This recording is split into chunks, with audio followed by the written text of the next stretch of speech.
అదే సెటిల్మెంట్లకు అడ్డాగా మారింది ముఖ్యమంత్రి ఇల్లని నేను చెప్తున్నా. ఏం సర్దుబాటు ఇంతకీ అంటే మా వాటా మీ వాటా కుదిరింది. చాలా విచిత్రం ఏంటంటే మీ మీడియాలో ఒక వార్త వచ్చింది, నేను చూస్తాను, నవ్వుకున్నది. ఇదంతా టాస్క్ ఫోర్స్ పోలీసుల అత్యుత్సాహం వల్లే అంట.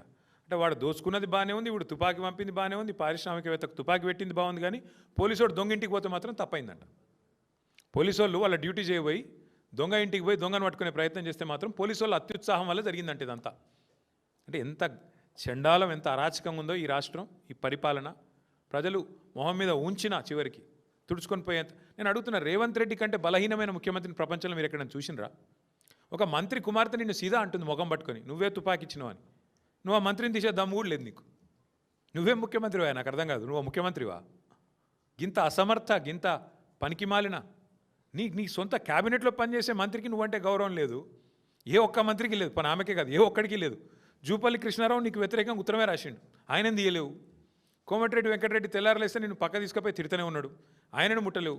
నువ్వేం ముఖ్యమంత్రివా? నాకు అర్థం కాదు. ఒక్క మంత్రికి నువ్వంటే గౌరవం ఉందా? ఒక్క మంత్రి శాఖ మీద నీకు పట్టుందా? పంపకాల్లో వాటాలు పంచాయతీలు తప్ప ఏముంది చెప్పండి రాష్ట్రంలో?